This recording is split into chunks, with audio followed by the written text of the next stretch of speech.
Bienvenue sur Trouver ma voix, c'est moi Jessie et avec nous aujourd'hui une animatrice de radio et présentatrice à la télévision rwandaise, la stèle, Linique Michel. Bienvenue Michel. Merci beaucoup Jassa. Merci de participer dans mon émission de Trouver ma voix. J'adore ce que tu fais et je sais que tu sais que j'aime vraiment faire ce... Ah, je sais, depuis longtemps tu me parlais de ça, tu me disais « Ah, je vais être journaliste ». Oui. J'ai même suivi ton émission là où tu parlais de toi-même, de ton parcours et tout ça, et tu sais que ça m'a inspirée. Oh, merci. Ça m'a vraiment inspirée parce que j'ai des idées, Ouais. de faire des trucs qui ne sont pas en rapport avec mon travail. Mais qui sont en rapport avec mon bien-être moi-même, même aussi inspirer les autres. Et avec ton discours là, j'ai dit pourquoi pas essayer. Et je vais pas mourir à cause de ça. Donc je t'ai inspirée. Tu m'as inspiré. Toi qui m'inspires à chaque fois. You know. Merci beaucoup. Merci aussi. Mais avant de commencer notre discussion, on aime toujours demander cette citation ou ce proverbe qui te caractérise ou qui t'aide à avancer. Ouais. Moi j'ai toujours eu un proverbe qui dit « What doesn't kill you makes you stronger ». Ce qui ne te tue pas te rend plus fort. Ouais. Ça veut dire que peu importe ce que tu veux faire, c'est même presque comme aussi ton proverbe, tu dois essayer. Tu ne vas pas mourir en essayant quand même. Plutôt, tu pourrais mourir si tu n'auras pas tenté ce que tu as en tête, tes idées, tes convictions. Oui. Et pour moi, ce proverbe englobe tout ça. Ça veut dire je dois essayer parce que ça ne va pas me tuer, ou bien peut-être ça va me rendre un peu plus forte et avancer dans la vie. Exactement. Ouais. Et dis-moi, comment est-ce que c'est venu cette passion pour le journalisme? Que tu fais?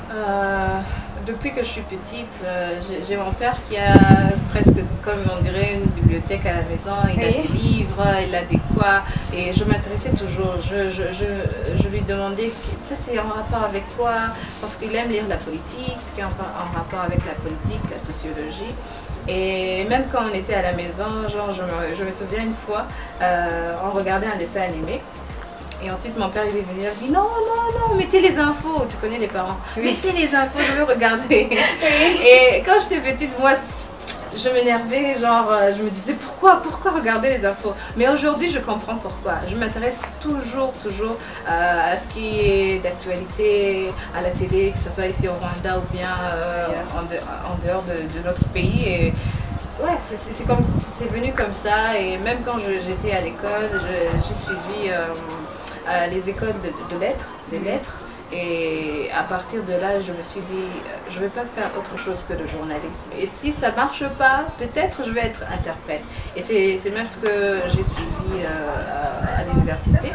J'ai fait l'interprétariat et traduction, et quand j'ai terminé, j'ai eu la chance de rencontrer des gens, des journalistes, parce que même à l'université, il y avait des gens avec qui des gens que je fréquentais, qui avaient fait le journalisme, et à partir de là, alors c'est venu comme ça, et voilà. Et alors, dis-moi, quand on regarde les années antérieures, ici au Rwanda, il y avait peu de journalistes femmes. Ouais. Tu crois que c'est dû à quoi? Je crois que c'est pas juste au Rwanda, même si tu regardes ailleurs, en Afrique surtout, les femmes, nous avons toujours eu un retard, pas seulement dans le journalisme, mais même dans les autres types de travail. Et je me dis qu'aujourd'hui, c'est comme une ouverture pour nous les femmes. En plus, nous sommes le premier pays qui, je dirais, qui promote les femmes.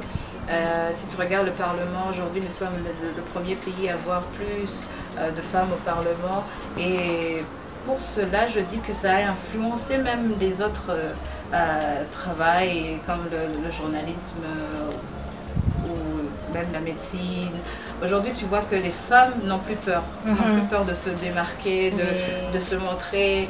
Je sais que ils ont cette audacité, voilà, genre d'avancer. La politique aujourd'hui est de faire que la femme s'ouvre plus au monde, qu'elle ne reste pas à la maison cachée là-bas dans la cuisine, qu'elle se montre plus, qu'elle montre ce qu'elle peut faire. Et à partir d'elle, je dirais que le pays aussi avance. À partir de la femme, c'est là où tu trouves que le pays alors se développe un peu plus qu'avant. Ouais. Toi, tu fais et la télé et la radio. Ouais. Ce qui est impressionnant. En plus d'être une mère, tu fais les deux. Ouais, je fais les deux. Dis-moi. C'est pas facile. Hein? C'est pas facile. C'est pas facile. C'est pas facile, mais quand tu aimes quelque chose, peu importe ce que tu ne... Peu importe les entraves ou bien ce que tu ne peux pas atteindre, quand tu aimes, quand tu es passionné, tu ne trouves pas même le temps de dire « Oh, c'est difficile, je ne peux pas faire ça ». Tu peux le faire. Oui. Et pour moi, j'ai commencé à la radio et ensuite on m'a intéressée à la télévision. On m'a dit pourquoi pas venir à la télé, on a besoin de toi. Et là j'ai commencé petit à petit parce que j'étais un peu timide et tout ça. Mais avec le temps c'est venu plus facilement et en plus j'avais un ami, je crois que tu le connais, Basile. Oui. Ça a été pour moi un bon collègue avec qui je pouvais connecter facilement. Je ne pouvais pas me compliquer, tu vois. Et en s'aidant aussi avec les autres, ça m'a facilité les choses de pouvoir aussi m'occuper de la radio parce que à la radio, j'avais un collègue aussi avec qui on travaillait, mais ensuite j'ai eu une émission où je faisais l'émission toute seule. Donc quand tu fais une émission toute seule, des fois c'est difficile de préparer, de pouvoir être à temps. Ouais, mais avec ces gens-là qui m'aident, avec qui on s'aide entre nous, ça a été plus facile. Oui. Et quand tu compares les deux, qu'est-ce qui est le bien, qu'est-ce que tu aimes le plus entre la radio et la télé? La radio. La radio? La radio. Parce que la radio, je suis un peu cachée, on dirait, mais je peux aussi connecter avec l'audience plus facilement que la télé. Parce que là, on t'appelle, tu discutes avec l'audience et tout ça, mais à la télé, là, tu parles, mais des fois, tu ne sais même pas si on est en train de te suivre. Oui. Et en plus aussi, on regarde tes gestes, on regarde, tu vois, tes mimiques et tout ça. Pour moi, c'était pas facile comme à la radio. J'aime plus la radio.